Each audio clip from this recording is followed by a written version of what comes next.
Breaking news చూస్తున్నాం. Big boss 7వ season విజేత పల్లవి ప్రశాంత్ కు బెయిల్ వచ్చింది. పల్లవి ప్రశాంత్ కు షరతులతో కూడిన బెయిల్ మంజూరు చేసింది కోర్టు. ఆదివారం పోలీసుల ముందు విచారణకు హాజరు కావాలి అంటూ ఆ బెయిల్లో కండిషన్స్ కూడా పేర్కొన్నారు. Big boss season 7 grand finale రోజు జరిగిన అల్లర్ల నేపథ్యంలో పల్లవి ప్రశాంత్ను అదుపులోకి తీసుకున్నారు. ఆ తర్వాత 14 రోజులు రిమాండ్కు పంపించారు. అయితే పల్లవి ప్రశాంత్ కోర్టును బెయిల్ కోసం ఆశ్రయించారు. తనకి అల్లర్లతో సంబంధం లేదు అని. ఈ నేపథ్యంలో పల్లవి ప్రశాంత్కు బెయిల్ మంజూరు చేస్తూ ఆర్డర్స్ను పాస్ చేసింది నాంపల్లి కోర్టు. అయితే బెయిల్లో కొన్ని షరతులను విధించారు. పల్లవి ప్రశాంత్ ప్రతి ఆదివారం పోలీస్ స్టేషన్ ముందు పోలీసుల ముందు హాజరు కావాలి అని, అలాగే తను ఎక్కడికి వెళ్ళిపోకూడదు అని, సాక్షులను బెదిరించకూడదు అని, ఇలా కొన్ని కండిషన్స్ని ఇంపోజ్ చేశారు ఈ ఆర్డర్స్లో. మొత్తానికి పల్లవి ప్రశాంత్కు బెయిల్ రావడంతో పల్లవి ప్రశాంత్ ఫాలోవర్స్ అంతా కూడా కొంత ఊపిరి పీల్చుకున్న పరిస్థితి కనిపిస్తోంది. ఆ రోజు గ్రాండ్ ఫినాలే రోజు బిగ్ బాస్ హౌస్ గేట్ ముందు రోడ్ నెంబర్ 5లో పెద్ద ఎత్తున అల్లర్లు జరిగాయి. రోడ్ నెంబర్ 5 మెట్రో స్టేషన్లో, Jubilee Hills road number 5 metro station దగ్గర పెద్ద ఎత్తున గొడవ జరిగింది. ఈ నేపథ్యంలో పల్లవి ప్రశాంత్ అతని సోదరిని కూడా పోలీసులు అదుపులోకి తీసుకున్నారు. పలు సెక్షన్ల కింద ఐపీసీలోని పలు సెక్షన్ల కింద కేసులు నమోదు చేశారు, రిమాండ్కు పంపించారు. అయితే ఈరోజు వాదనలు విన్న తర్వాత నాంపల్లి కోర్టు పల్లవి ప్రశాంత్కు బెయిల్ను మంజూరు చేసింది, కొన్ని షరతులను కూడా విధించింది. దీనిపై మరింత సమాచారం మా ప్రతినిధి రఫీ అందిస్తారు. రఫీ, ఈ బెయిల్లో ఎటువంటి కండిషన్స్ పేర్కొన్నారు? రోహిత్, ప్రధానంగా మంజూరు చేసినటువంటి బెయిల్కి 3 షరతులని కోర్టు విధించింది. ఒకటి, పబ్లిక్ ప్లేస్ తో పాటుగా మీడియాతో ఎక్కడ కూడా పల్లవి ప్రశాంత్ కానీ అతనితో పాటు అరెస్ట్ అయినటువంటి అతని సోదరు ఇద్దరు మాట్లాడకూడదనేటువంటి షరతు. రెండవ షరతు, ప్రతి ఆదివారం కేసు నమోదు చేసినటువంటి జూబ్లీహిల్స్ పోలీసుల ఎదుట హాజరై విచారణకు సహకరించాలి. మూడవ షరతు, ఈ కూడా పల్లవి ప్రశాంత్ A1 గా ఉన్నాడు. ఈ కేసులో 15,000 పూచీకత్తు, 2 పూచీకత్తులు ఇవ్వాలి. అంటే 2 షూరిటీలుగా మనం భావించాల్సి ఉంటుంది.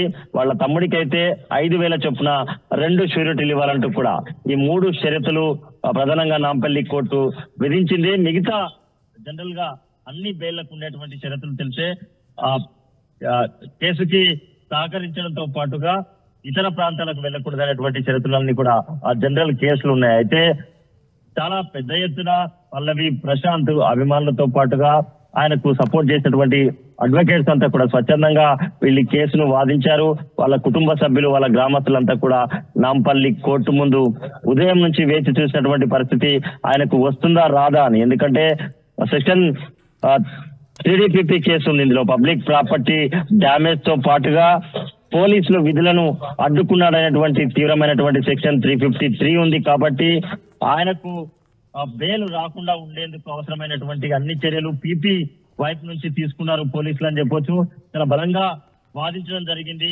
అక్కడ జరిగినటువంటి డ్యామేజ్ ఒక్కటే కారణం కాదు, జనం ప్రాణాలు పోయేటువంటి పరిస్థితి రావడానికి కారణం పల్లవి ప్రశాంతే. పోలీసుల ఆదేశాన్ని ఉల్లంఘించి ఆయన అక్కడి నుంచి వెళ్లిపోయిన తర్వాత మళ్ళీ వచ్చి ప్రొవోక్ చేశాడంటూ పెట్టారు. కాబట్టి ఉదయం నుంచి కూడా పల్లవి ప్రశాంత్ అభిమానులతో పాటు వాళ్ళ కుటుంబ సభ్యులు, వాళ్ళ సన్నిహితులంతా కూడా తీవ్ర ఆసక్తితో ఎదురు చూసినటువంటి పరిస్థితి. కొద్దిసేపటి క్రితమే, దాదాపు 5 నిమిషాల క్రితమే ఈ ఆర్డర్ ని నాంపల్లి కోర్టు పాస్ చేసింది.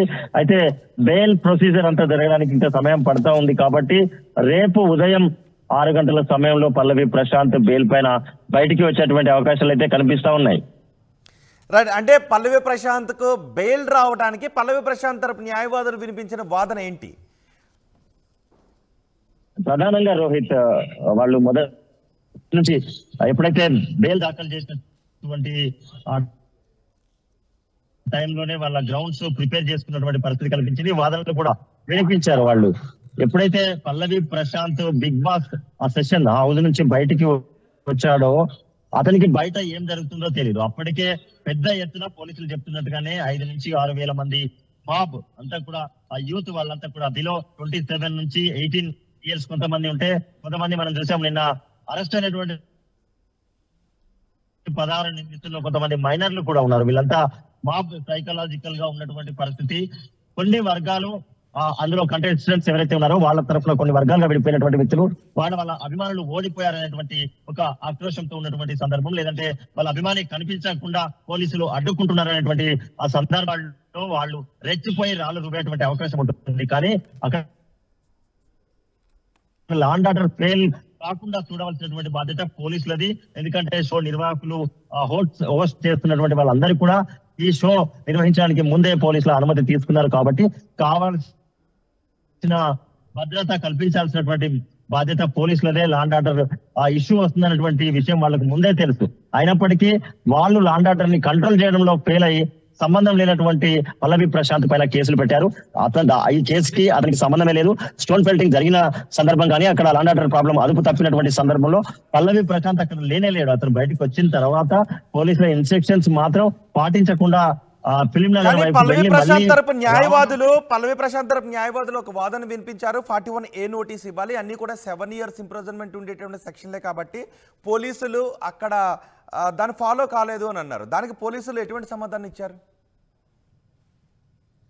పోలీసులు అన్ని ప్రొసీజర్లను మేము ఫాలో అయ్యాము.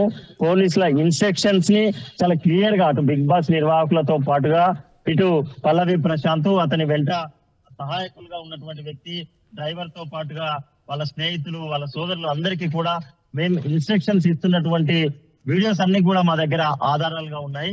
అక్కడి నుంచి వెళ్ళిపోతున్నానని చెప్పి లా అండ్ ఆర్డర్ కంట్రోల్ తప్పేటువంటి పరిస్థితి అని చెప్పినప్పటికీ కూడా పోలీసుల సూచనలు పాటించకుండా ఫిలింనగర్ వైపు వెళ్ళినటువంటి వ్యక్తి మళ్ళీ అర్ధ గంటలో రిటర్న్ వచ్చాడు.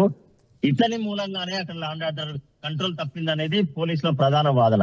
ఓకే రవి, ఇప్పుడు బెయిల్ ఆర్డర్ వచ్చిన నేపథ్యంలో 5 గంటల సమయం దాటేసింది. మరి ఈ రోజే పల్లవి ప్రశాంత్ బయటకు వచ్చే అవకాశం ఉందా, లేకపోతే రేపు బయటకు వచ్చే అవకాశం ఉందా? ప్రొసీజర్ అంతా ఈ రోజే కంప్లీట్ అయ్యే అవకాశం ఉందా?